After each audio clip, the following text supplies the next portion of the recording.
Good day. My name is David Wild, and this is the second part of a three-part lecture on Chapter 14 on Communication from Connect Master Management 2.0.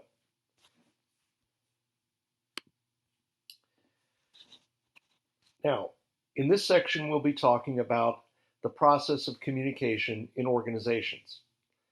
Communication must be managed effectively in all directions and at all levels if an organization wants to operate successfully. A lack of appropriate communication at a company can lead to a number of issues, including conflict, errors, and duplication of work.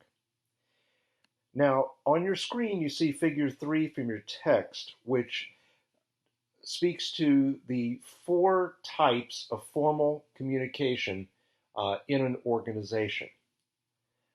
Formal communication is an official form of organizational communication.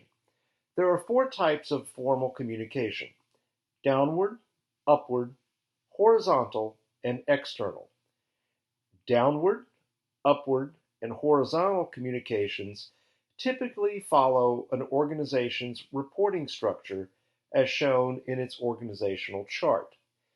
External communication typically does not follow a company's reporting structure and is outward facing, which means its intended audience is outside the organization.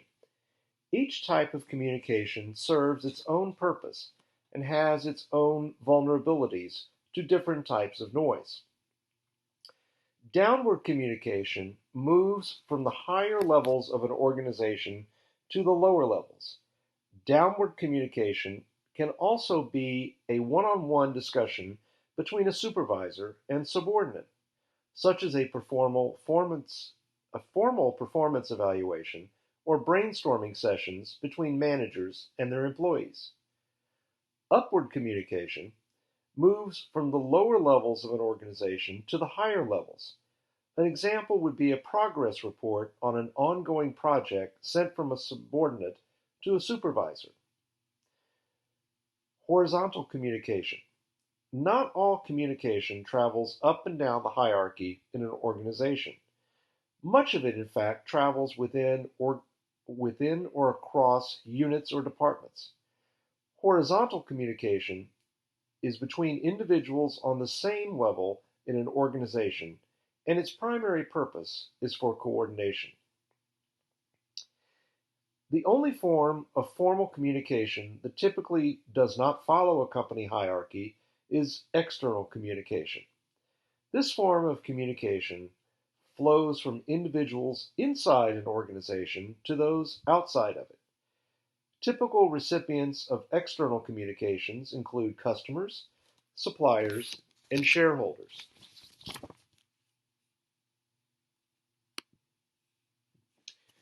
Now, let's turn to managing informal communication in the organization. Informal communication typically does not follow any type of formal process. It can skip management levels within an organization, be spur of the moment, and lack a formal record. The grapevine is a specific type of informal communication that occurs within any organization and is based on personal relationships or networks of acquaintances, gossip, and rumors. Employees engage in social relationships to discuss organizational matters in an informal setting when formal channels are perceived as being too rigid, when employees perceive that management is withholding critical information, and under conditions of organizational change in which the future of the employees is uncertain. Although most employees tend to believe the information they hear through the grapevine, there are inherent dangers with using it. First, the credibility of the information discussed using the grapevine cannot be easily confirmed.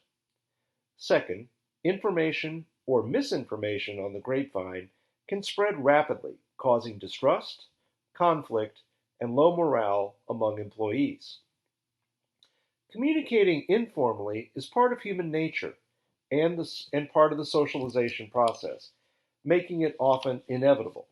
However, managers should strive to use formal communication methods effectively so that the grapevine's negative impacts can be limited. So, in summary, on managing both formal and informal communication in organizations, communication must be effectively managed in all directions if an organization wants to operate successfully. Formal communication includes downward, upward, horizontal, and external communication. Informal communication includes the grapevine. Managers should strive to effectively use formal communication methods so informal communication does not lead to problems for the organization and for its employees. Now, let's turn to the subject of barriers to communication. In a perfect world, the communications process would work seamlessly. But, as we all know, that's not always the case. Let's look at different types of communication barriers in order to better understand why the communication process doesn't always work the way we intend for it to. First, let's talk about the types of barriers.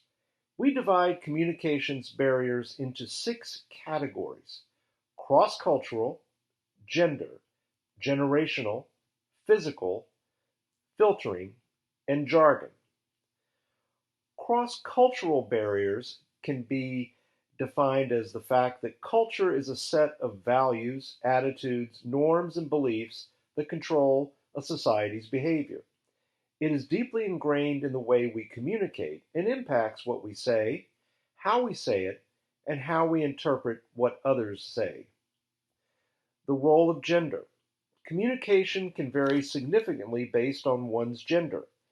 First, studies indicate that women, more than men, are sensitive to interpersonal meanings between the lines in exchanged messages.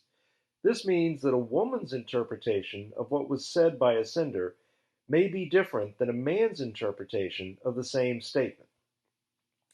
Second, studies also show that women more frequently emphasize the similarities between themselves and others than men do. Consequently, there is a greater chance that a woman will try to make a decision that makes everyone happy. Men, on the other hand, expect relationships to be based on independence and competition. This means that men more frequently emphasize the differences between themselves and others, leading them to make decisions based on their personal needs or desires more than women do. Next, let's turn to generational barriers. Baby boomers, those born between 1946 and 1964, have been called the show me generation, which means body language is very important to them. This generation still prefers rich in-person media such as face-to-face conversations or conversations over the telephone. Generation X, those born between 1965 and 1980, and the millennials, born between 1981 and 1996, they prefer to use email, and when talk is needed, they go for short, informal conversations. It may come as no surprise that differences in communication channel preferences cause barriers between the generations at work. Baby boomers may feel as if a simple conversation can substitute for multiple emails back and forth, whereas the younger generation prefers to spend less time talking about the details. It is important for employees to understand these differences and work toward an atmosphere where communication preferences for different individuals are honored. One strategy is to ask members of your team their communication preferences when you first start working together. Now let's talk about physical barriers. Communication barriers can also be physical. One could be speaking with a parent on a cell phone and the call drops. Someone else at a cinema may have trouble hearing what's being said in the movie because the people behind him are chatting loudly. These are all examples of physical barriers, which again span sound, time, and space. Some employers are trying to eliminate physical barriers by creating open plan offices that have shared spaces. The hope is that these types of spaces will motivate employees to interact with each other on a more informal basis. The fifth barrier is what is known as filtering. Filtering occurs when a sender withholds part of a message with the belief that the receiver does not need or want to receive it. This often occurs when there are intermediaries in the communication channel. It is important for employees to take great care when they relay messages to others. One should determine if an incomplete picture is being presented to others and what the consequences of that could be. The final communication barrier is jargon. Jargon is terminology that is specific to an occupation, to a group, or to an organization. It may include general jargon, such as ASAP, meaning as soon as possible, and industry-specific jargon, such as deadhead, which means when an airline crew member is traveling in a passenger seat and on a company aircraft to a work assignment. As you can imagine, jargon can cause ambiguity and confusion, which is why senders should be especially attuned to who their receivers are. Now, let's turn to the subject of nonverbal communication. From a definitional standpoint, nonverbal communication includes messages outside of written or spoken language. Albert Mehrabian, a prominent communications researcher, concluded that over half of all communication is actually nonverbal. This type of communication primarily manifests through body language, including facial expressions, gestures, eye contact, and touch. Facial expressions, such as smiling and frowning, may provide some insight to others on how one is feeling. However, facial expressions should be taken with a grain of salt. Oftentimes, individuals who are angry or embarrassed may strike a smile as their body's mechanism for coping with these emotions. Gestures, including body movements, are another type of nonverbal communication. A speaker's gestures can say a lot about how he or she is feeling. When an employee does something wrong and is told as such by his supervisor, is there a difference in the way the employee feels if the supervisor points her finger at him as opposed to not doing so? These gestures oftentimes enhance the spoken word, but during difficult conversations, they can make quite a negative impact on the receiver. Eye contact is another form of nonverbal communication that derives its meaning from the culture and context in which it is used. This form of nonverbal communication has not only been studied in humans, but in animals as well.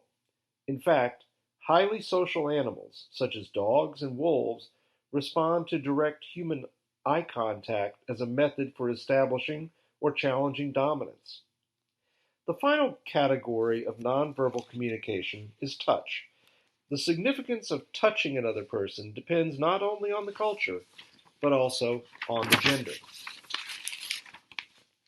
Among all the different forms of nonverbal communication, touch can be the most challenging because it arguably makes the greatest impact on others. For example, making unwanted gestures or eye contact with another person can be a problem. But inappropriately touching another person can lead to serious and sometimes legal issues. So, in summary, talking about communication barriers, there are 6 types of communication barriers: cross-cultural, gender, generational, physical, filter, and jargon barriers. Nonverbal communication includes messages outside of written or spoken language. This includes facial expressions, gestures, eye contact, and touch. And this ends the second part of the lecture on communication from Chapter 14.